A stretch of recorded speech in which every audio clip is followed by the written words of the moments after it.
G'day guys, welcome to TK's Playbook for round 3. It's first found on a Monday night on YouTube. Just follow Talking League Shorts to get around that, or I'll drop the audio on a Tuesday morning. Please follow Talking League on Facebook, Instagram, on TikTok. Simple one, Talking League Pod. All right, we're going to do 10 players in 10 minutes. So the players we're going to look at today, we're looking at Payne Haas, Matty Nicholson, Jack Cole, Hamish Stewart, Teig Wilton, Mitch Barnett, Wayde, Egan, Siua Wong, Dylan Lucas, Cameron Munster, and Jack Howarth. All right, we got only 10 minutes, so let's rip in. First one on my list is Payne Haas at 880K, break even of 42. Now, there's no doubt he's in huge form. Now, he scored 81 and 85 to start the season. No doubt attacking stats has dominated. We're talking about tackle breaks, offloads, huge meters gained. Great tackle count there as well. I just think that you don't want to be paying anything over 900K. Would not I think he's going to kind of get another 70 or 80 this week against the hapless Cowboys. So I think you got to make a correction. Now, form's too good to ignore. Like I said, I don't think you want to be paying 900K for Payne Haas. So I think this week will be the last week before you're overpaying. Next guy on the list is going to be probably someone that's going to be very popular this week. Matty Nicholson from England, 501K, break even of 2. Just looks like an English lad through and through. Really did pass the eye test. He was hitting. We really thought that he might just be a clone of his countrymen there in Canberra as well, but essentially I think he's a little bit more than that. Hits the line really, really well. Better attacking than I thought. Had 7 tackle breaks in this one, 2 line breaks and 2 tries, of course. I don't expect him to be doing that every single week, but he's got the base stats there. Way better than Smithies, and I think he's just a straight swap. Really good price there at 501K. I know that he did have that one price rise, but a break even at 2, I can see him kind of averaging in that 45 to 50 mark. And I think he'll be a very good purchase moving forward. They've got a good draw as well. They've got Manly, Cowboys, Sharks, and Eels coming up. So I think he'll be very popular. Now, next guy disappointed us a little bit this week, and that is Jack Cole. Now, when you have a look at Jack Cole, defensive demerits, he had 5 missed tackles for a -10 there. So there's no doubt that really hurt his score, especially for a cashy. When you got that and plus a couple of errors, all of a sudden you're going back down to 19 when it could have been easily 30. So hopefully he'll correct that up. I do think they'll give him plenty of opportunity to really cement that spot. So I don't think he's going to get dropped anytime soon, but still, job security is not high. So if you're holding Jack Cole at the moment, I'd say probably just hold 3-day him. If he kind of misperforms again next week, we're going to have a little bit more options because Dragons come off the bye there as well. But for the time being, I think just stick solid. I know that they've got the Storm this week, but then you head into Rabbitohs, Cowboys, Dolphins. So do you really want to miss those 3 games, especially if you go too early this week? So I think maybe just hold tight on that one. Next guy is someone that's really caught the eye. That's Hamish Stewart from the Dragons. 303K, break even -6. Why really bring this guy up? I know he's going to be popular because he's really smashing it out in terms of his PPM. Guys, they're on the bye, so don't bring in players that are on the bye. The other thing is Flano's rotation of his mids, plus David Clemmer on the way. So wait for the next team list. If he's in the 17 for the next game, then I do think he's a great buy.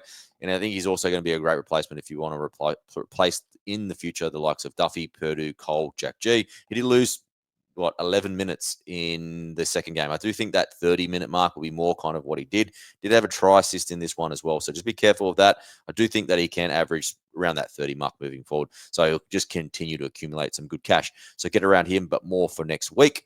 Now, the next guy, I know Matty Nicholson is going to be very popular, but the guy who I think is even better buy, especially if you've got cash in the bank, another 100K is Teig Wilton.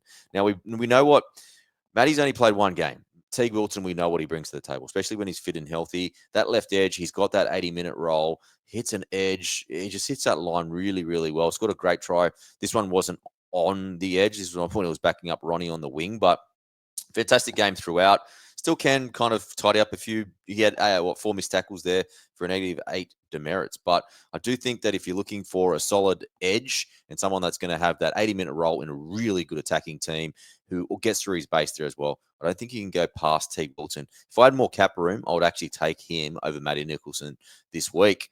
Now, next guy is my bugbear, Mitchell Barnett. Now, he came back to the pack a little bit and he got his 62 minutes. Now, his output stunk.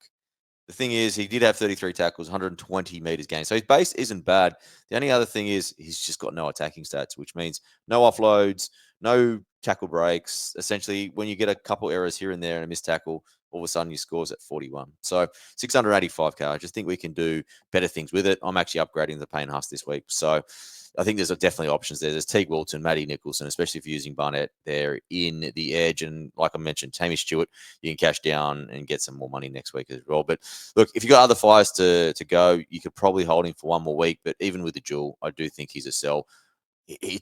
They're showing everything that we need to sell him. So please, Mitch Barnett, get him out of your team ASAP.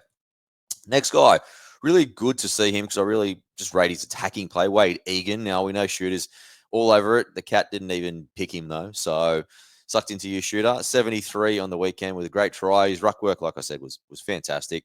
His defense to start the season with 51 tackles in that Vegas game, 41 tackles in their home opener there as well. Only small missed tackles when you consider how many tackles that is. 2 missed tackles, that's pretty good. Getting out a dummy half with 143 meters gain, it's probably not that sustainable. Well, I'd probably say Wayde Egan is an avoid. Is like at what stage? It is a very long season. What stage does those HIA comes in? He got knocked around hard last year, sorry. And do you want to pay 600K for Wayde Egan, considering that you've probably got Mamazoulis in there, you've got Watson in there, you got probably Tommy Starling in there as well. So I do think Tommy Starling's better by than Egan as well. So I think you can let him go through the keeper. Yeah, it's just it's a long shot, that one. So just let that one go. Next guy's interesting. Siua Wong. Now, 396K, break even of 4, played on the edge last week, and he scored a cracking 55 in 80. Now, there's no doubt that they're undermanned and they're going to get some good players back this week. This week, they get Radley, Linu, and then also Lindsay Collins back this week. Butcher brothers are probably around the corner there as well, potentially. I do think that in this squad of 17 players when they're at their best, he probably does have a 40-minute role just between the edge and probably more the mid.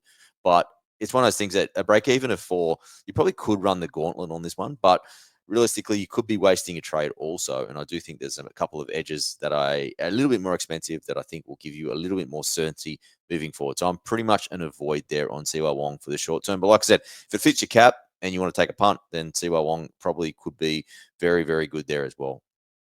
Next guy on the list is Dylan Lucas. Now, cracking start of the season, 57 and 66. Just looks great both sides of the ball, right? Can defend. Great base stats. Also an attacking threat there as well. I guess they're just going into that round 4 bye, so it's not the best of timing. 697K, break even of 39. So given that a good game for probably him is probably 50 to 55, you're probably going to be maybe paying maybe an additional 20K on top of that. It's probably a little bit pricey, but given that he does have that edge tag and essentially what I did just recommend you Wilton, who's a 100K less, and then Nicholson, who's 200K less. Could those two guys do a similar job to Dylan Lucas? Probably pretty close. So that's probably why I say maybe let him go through the keeper, considering that round 4 buy there as well. But for the people that own him, well done, because that's a really, really good steal, especially when you got him from round 1. Next guy, another one that's going to be pretty popular considering his first round game against Parramatta, Cameron Munster, 597K, break even of 38. Now, I do think that potentially you want to own him, especially if you're kind of thinking maybe a couple of your cashy halves need to go as well. But 597K, they've got that matchup against Penrith, who will be smarting after that defeat on Friday night. So given that they've got the Dragons in round 4 and he's got that break even of 38, I don't think you need to be rushing into him this week against the Panthers. I think you're going to have some bigger fires to put out. A matchup against the Dragons in round 4, I think, will be the one when you want to pull the trigger on that one. Now, the last guy, also another very good, if you picked him up in round 1, because he scored 60 against Parramatta.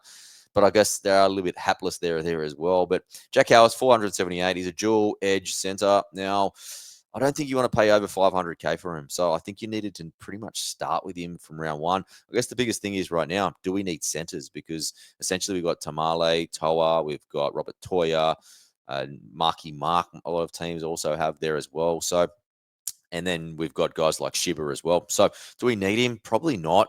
Julie's nice, but I guess just moving forward, I don't think you want to be paying too much for him. You probably maybe even just pay up to Lucas to get him. So I'm going to say he's an avoid for the time being. They don't have a bad draw, but Penrith, Dragons, Manly, Warriors, Dolphins. So could be some points there. Again, didn't really score too many tries in that first half. He had scored none, but he had a couple of try assists, 249 meters gained as well. So if you want to get around him. Probably not for me, considering how many sensors that we've got as well.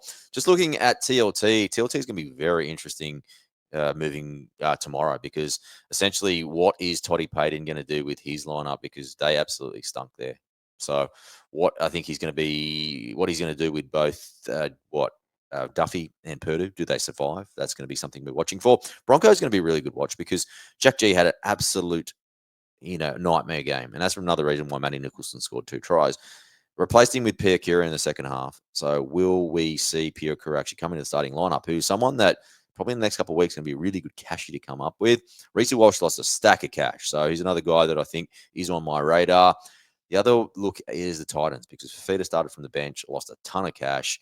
Could be there again, could be a purchase in a couple of weeks' time. So keep him on your radar as well. So this week on Talking League, a fantasy game plan with Brenton and Jason, that is out now. Check out the emerging issues as well as the wrap of the round. Wise Weekly, they'll be on fire this week because they had the greatest win in the history of their club. So they'll be, just absolutely gibbering. Who knows what Rich might come up with. Join me, Andy, and Pat for round 3 TLT on Tuesday night. Shooter and Sean will be covering the Q&A, the audience Q&A. We drop a post on the Monday at 5 p.m. on Facebook and Instagram. So just get around that if you want your questions featured on the potty. And then we're going to finish Thursday night, 6:30 p.m. New South Wales time. Jake, Rich, Rowie, and Riley on the Facebook Live. So if you missed your opportunity on that Tuesday with Sean and Shoots, get around that and get a couple of your last-minute questions answered on that. But for the time being, I'll check you on the TLT show. Have a great week, and I'll see you soon.